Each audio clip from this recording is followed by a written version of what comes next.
లోకాసువార్త 22వ అధ్యాయము 28వ వాక్యం నుండి. నా శోధనలో నాతో కూడా నిలిచినవారు, ఎక్కడ శోధనలో నిలిచినవారు మీరు, నా శోధనలో నాతో కూడా నిలిచిన. దొంగతనం చేసి శోధనలు దెబ్బలు తినడం కాదు, నీతి కొరకు క్రీస్తు కొరకు శోధనలు శ్రమలు అనిపించాలి. నా శోధనలు నాతో కూడా నిలిచిన వారు మీరే కనుక ఆయనకు రాజ్యం తండ్రి నియమించాడు. ఎక్కడి నుంచి వచ్చాడు? ఆయన తండ్రి దగ్గర నుంచి వచ్చాడు, కానీ శరీరధారికి లోకంలోకి వచ్చినాడు కనుక నిత్యము ప్రార్థించేసినాడు. ఆయన సోదరుడా ఏం చేశాడైనా? తండ్రి చిత్తం నెరవేర్చాలంటే ప్రార్థన చేసినారు.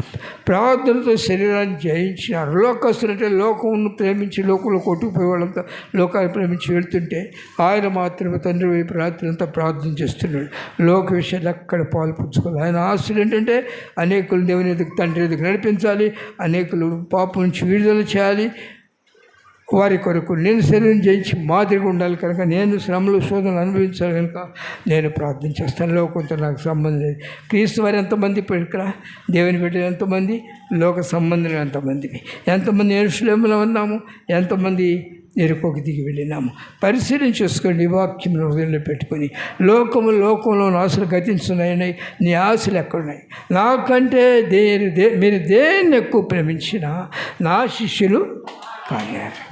కనుక ఆయన కంటే దేన్ని ఎక్కువ ప్రేమించకుండా ఉండాలంటే హృదయంలో దేవుని విశ్వాసం కావాలి. నా సన్నిధిని వెదకుడని యెహోవా నీవు సెలవివ్వగా నీ సన్నిధిని వెదకుదనని నా హృదయము మీతో ఆయన. ఎవరన్నారంట? పెదాలు అన్నయ్య ఎవరన్నారు? నా హృదయము ఎవరితో? దేవునితో. ప్రభా నీ సన్నిధిని వెతుకుతున్నానని పెదాల హృదయం అంది. హృదయం అందమాడు అన్నప్పుడు ఎక్కడుంది? హృదయం నుంచి ఏమొస్తుంది?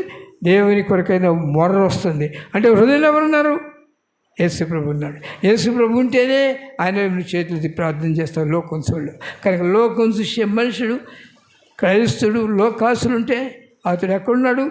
ఎరుకోలో ఉన్నాడు. గుర్తుపెట్టుకోండి. యెరూషలేములో లేడు. యెరూషలేములో ఉన్న మనుషుడు దేనికి భయపడ్డాడు. ఎందుకని? నా పిల్లలు ఏమవుతారు, మరి ఏంటి అప్పు చేసైనా చదివేయాలి. నా వల్ల కాదు ప్రియ సోదరులా గుర్తుపెట్టుకో. దేవుడు జ్ఞానం ఇచ్చేవాడు, దేవుడు ఆశ్రయించేవాడు. దేవుడు ఎవరిని విడిచిపెడతాడా? అయితే నువ్వు ఒకవేళ లోకంలో నా బిడ్డలు ధనికులు కావాలని ఆశిస్తే నువ్వు వెర్రివాడవి. నా బిడ్డలు దేవునితో ఉండాలి, రక్షింపబడాలి. నా బిడ్డలు ఇతరుల కొరకు ప్రార్థన చేయాలి. కొన్నిసార్లు నేను వెళ్ళి బలహీనమే ప్రార్థన చేస్తున్నాను. ఇతరులకు మేలు చేసేవాడిగానే ఉండాలి.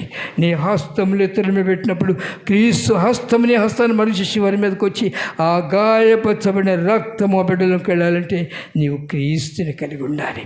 నీవు లోకానుసరమైన మనుషుడిగా ఉండకూడదు. నువ్వు ఎరుకోకి దిగిపోకూడదు. ఎరుకోకి దిగిపోతే ఏమండి, అయ్యా ఇవాళ బాగుండలేదండి, నేను రాలేకపోయాను. ఎవరు అంటున్నారు, ఎందుకమ్మా రాలేదా రాత్రి ప్రార్థనకి? అయ్యా బాగుండలేదండి, నేను చెప్పాను.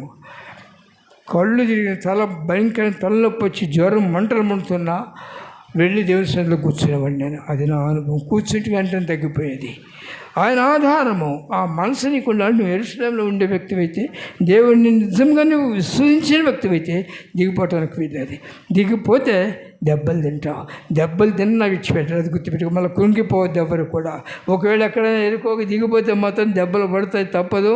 కొర ప్రాణం ఉంటుంది. కొర ప్రాణం అంటే ప్రార్థన చేసుకుంటావు కానీ లోకాసులు వస్తాయి. దెబ్బలు అంటే లోకాసులు ఎలా బ్రతకాలా, పిల్లల్ని ఎలా పోషించాలా, ఎలాగా మరి డబ్బు సంపాదించాలా, ఎలాగ ఏం చేయాలా. లోకాల్లో అవి చూడాలి ఆశలు నాకు లేవు. నాకు కావాల్సింది ఒకటి, ఆయనతోనే ఉండాలి, ఆయన వెంట నేను నడవాలి. ప్రభా నువ్వు పడ్డ సిలువకు నన్ను చేర్చు, నీవు గాయపడిన ఆ ప్రక్కకు నన్ను చేర్చు. పాట పడిచావు. సిలువ ప్రక్కకి వెళ్తానికి ఇష్టపడతావా? గాయపడిన ప్రక్కలో ఉండటానికి ఇష్టపడతావా? గాయములు తినడానికి, క్రీస్తు కొరకు దెబ్బలు తినడానికి ఇష్టపడతావా? సిలువ క్రీస్తు కొరకు సిలువ వేయబడటానికి ఇష్టపడతావా? ఎందుకు? ఆయన నువ్వు అలా ఉండాలని ఆశించాడు. ఆయన అన్నాడు, నేనే మార్గము, నేనే సాక్ష్యము, నేనే జీవము, నా ద్వారా తప్ప ఎవడనూ పరలోకంలో ప్రవేశింపడు. ఆయనకు వలె నువ్వు ఓర్చుకోవాలి, ఆయన వలె నువ్వు సహించాలి, ఆయన వలె నువ్వు గాయాలు పడాలి, ఆయన వలె నువ్వు అవమానాలు పడాలి. నీతిమంతుడు ఎన్ని చేసినా ఎన్ని వచ్చినా అతడు నోరు తెరుస్తాడా? ఇప్పుడు చెప్పండి, నోరు తెరుస్తాడా నీతిమంతుడు? యేసుప్రభు నోరు తెరిచాడు ఎక్కడన్నా? పిడిగుద్దులు గుద్దుతున్నా ఏమన్నాడు? తండ్రి వీరేమి చేస్తున్నారో ఎన్నిసార్లు క్షమించావు? క్రీస్తు మార్గంలో క్రైస్తవుడుగా ఉన్నా నీవు నేను ఎన్నిసార్లు క్షమించావు? ఎవరన్నా ఏమన్నంటే క్షమించామా? ఇప్పుడు ఎక్కడున్నాం చెప్పండి?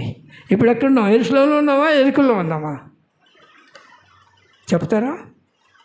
ఎరుసలేములో ఉన్నావా, ఎరుకల్లో ఉన్నావా? మీరెవరు చెప్పరు. అంటే మీకు అర్థమైంది ఎరుకలో ఉన్నామని. అయితే ఎరుకలో ఉన్నందువల్ల గాయపరచబడ్డావు, కానీ దేవుడు నిన్ను విడిచిపెట్టాడు. అది గుర్తుపెట్టుకో, దేవుడు నిన్ను విడిచిపెట్టాడు. ఏం చేసినాడు?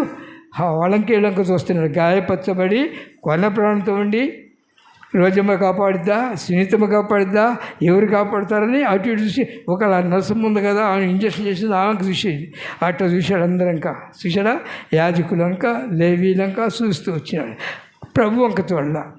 అయితే ప్రభు దయాళు కనుక అందరు రక్షింపడాలని ఆశిస్తుంది కనుక, ఏ మనిషి నశించిపోవడానికి ఇష్టపడలేదు కనుక అక్కడికి వచ్చాట. ఒక గుడ్ సమరిటాన్గా, ఒక మంచి సమరీడిగా అక్కడికి వచ్చి ఏం చేశాడు? లేచురా అనలేదు, ప్రేసోలరా దిగినాడు ఆయన.